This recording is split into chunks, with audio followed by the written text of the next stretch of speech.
हरे कृष्णा। आषाढ़ मास के कृष्ण पक्ष में पड़ने वाली एकादशी को योगिनी एकादशी के नाम से जाना जाता है।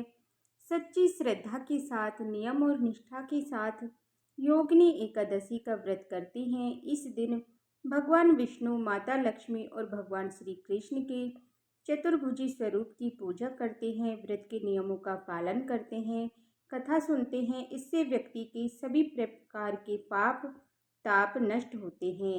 इस व्रत को करने वाले व्यक्ति को 88,000 ब्राह्मणों को भोजन कराने के समान पुण्य फलों की प्राप्ति होती है। इस व्रत को धारण करने वाले के ऋषि श्राप से आपदा आदि जैसे आपराधिक कष्ट तथा कुष्ठ रोग आदि दूर हो जाते हैं तथा अंत में भगवान के धाम की प्राप्ति होती है। आप सभी भक्तों को योगिनी एकादशी व्रत की ढेर सारी शुभकामनाएं। आप सभी के जीवन में लक्ष्मी नारायण की कृपा से आप सभी को सभी प्रकार के सुख तथा समृद्धि की प्राप्ति हो। तो आइए सुनते हैं योगिनी एकादशी व्रत कथा। योगिनी एकादशी व्रत कथा सुनने से पहले हम सुनेंगे ग्यारस माता की कथा। तो प्रेम से बोलिए ग्यारस माता की जय। ग्यारस माता की एक अद्भुत कथा सुनाने जा रही हूँ, जिसे सुनकर हर कोई इस व्रत को करने के लिए प्रेरित हो उठता है।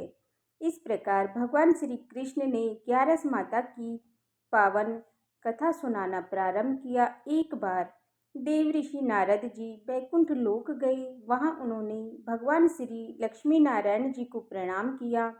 फिर नारद जी ने श्री हरि से कहा, प्रभु, अब धरती पर आपका प्रभाव कम हो रहा है। धर्म पर चलने वालों को कोई अच्छा फल नहीं मिल रहा। जो पाप कर रहे हैं उनका भला हो रहा है।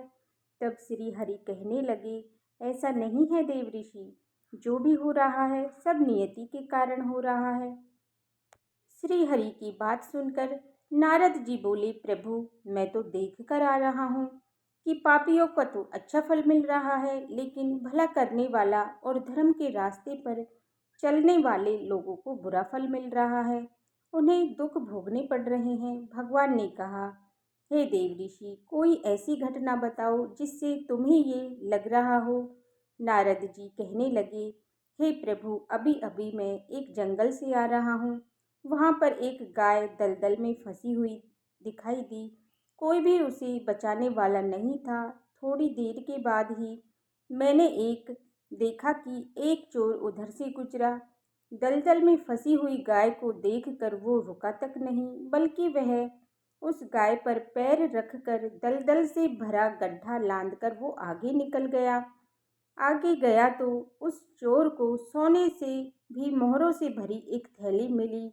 थोड़ी ही देर पर वहां पर एक साधु महाराज आए तो उन्होंने उस गाय को दलदल में फंसा देखा तो गाय को बाहर निकालने की पूरी कोशिश की और पूरी ताकत लगाकर आखिरकार उस गाय को निकाल लिया।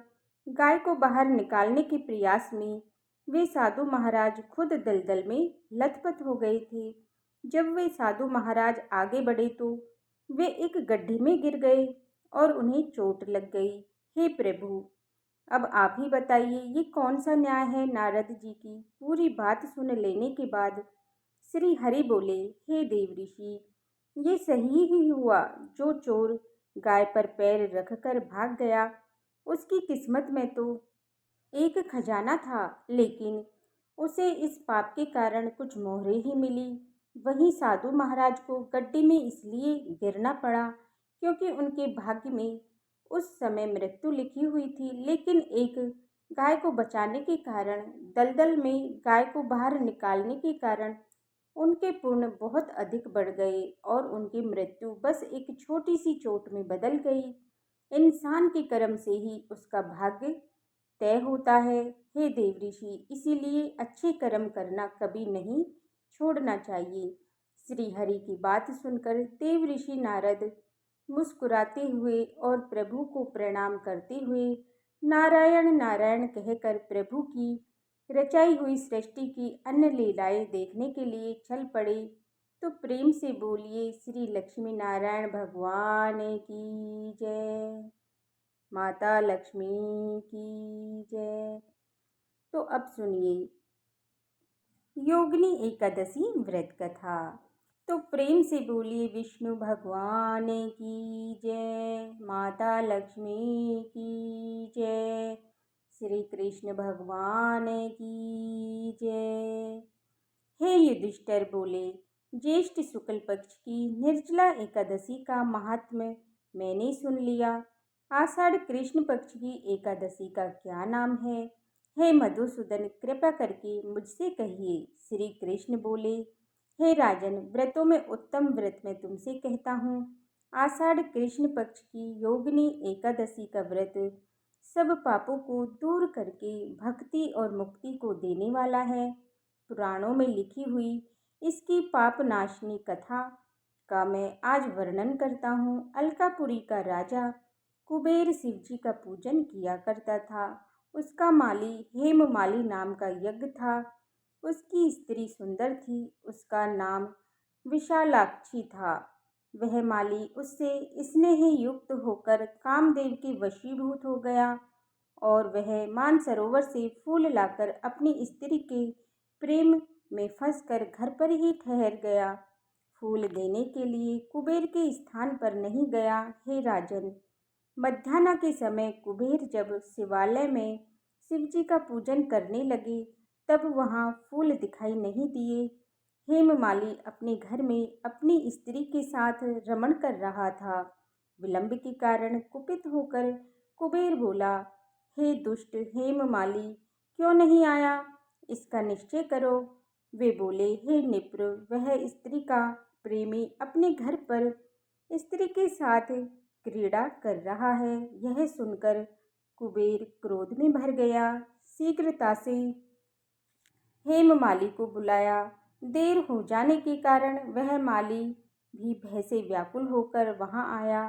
कुबेर को नमस्कार करके सामने खड़ा हो गया। उसको देखकर कुबेर के होठ क्रोध में फड़कने लगे और कुपित होकर कुबेर ने कहा, अरे पापी, दुष्ट दुराचारी, तूने देवता का अपमान किया है, इसीलिए तेरे शरीर में श्वेत कुष्ठ हो जाए और स्त्री से सदा वियोग रहे और इस स्थान से गिरकर नीच गति को प्राप्त हो जा। कुबेर के इस प्रकार कहने पर वह स्थान से गिर गया और श्वेत कुष्ठ से पीड़ित होकर बहुत दुखी हुआ। ऐसे भयंकर वन में गया जहाँ अन्न और जल नहीं मिलता था, परंतु शिव जी की पूजा के प्रभाव से उसकी स्मरण शक्ति नष्ट हुई। पाप युक्त होने पर भी पहले के कर्म का स्मरण बना रहा। वह भ्रमण करता हुआ हिमालय पर्वत पर चला गया। वहां पर तपस्वी मार्कंडेय मुनीश्वर का दर्शन किया। हे राजन, उनकी आयु ब्रह्मा जी के 7 दिन के बराबर है। उनका आश्रम ब्रह्मा जी की सभा के समान है। उसने पाप किया था, इसीलिए दूर से ही उनके चरणों में प्रणाम किया। परोपकारी मार्कंडेय मुनीश्वर ने उसको कुष्ठी देखकर उसे बुलाया और कहा, तुम्हारे कुष्ठ कैसे हो? मार्कंडेय जी के पूछने पर हेममाली बोला, मैं कुबेर का सेवक हूँ। हेममाली मेरा नाम है। हे मुनीश्वर, नित्य मानसरोवर से फूल लाकर शिव जी के पूजन के समय कुबेर को देता था। एक दिन मुझको देर हो गई क्योंकि कामदेव के वशीभूत होकर मैं स्त्री के साथ विषय भोग में लग गया। हे मुनीश्वर, तब कुबेर ने कुपित होकर मुझे श्राप दे दिया। मेरे शरीर में कुष्ठ हो गया और स्त्री से वियोग हो गया। इसीलिए हे मुनि श्रेष्ठ, मुझे पापी को उपदेश दीजिए। मार्कंडेय जी बोले, तूने सत्य कहा और झूठ नहीं बोला, इसीलिए शुभ फल देने वाले व्रत का उपदेश करूँगा। तू आषाढ़ पक्ष की योगिनी नाम की एकादशी का व्रत कर। इस व्रत के प्रभाव से निश्चय कुष्ठ दूर हो जाएगा। मुनि के इस वाक्य को सुनकर उसने पृथ्वी पर लेटकर प्रणाम किया और उसने यह उत्तम व्रत किया। इसके प्रभाव से वह देव रूप हो गया। स्त्री से उसका मिलाप हो गया और अच्छा सुख मिला। और योगिनी एकादशी का व्रत धारण करने से इस व्रत के पुण्य प्रताप से भगवान विष्णु के आशीर्वाद से वह पूरी तरह से रोग मुक्त हो गया और श्राप से भी मुक्ति मिल गई।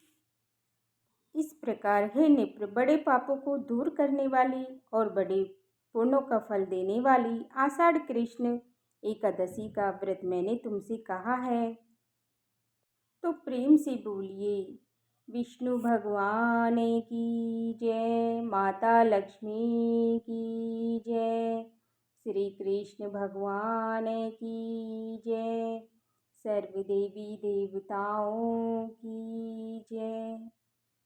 तो ये थी आज की वीडियो। अगर आपको एकादशी माता की कथा पसंद आई हो तो वीडियो को लाइक करें और चैनल को सब्सक्राइब करें और कमेंट बॉक्स में जय श्री लक्ष्मी नारायण लिखना मत भूलिएगा और बेल आइकन बटन को प्रेस करें जिससे कि आने वाली वीडियो का नोटिफिकेशन आप सभी को समय पर मिलता रहे। ओम नमो भगवते वासुदेवाय नमः। हरे कृष्णा।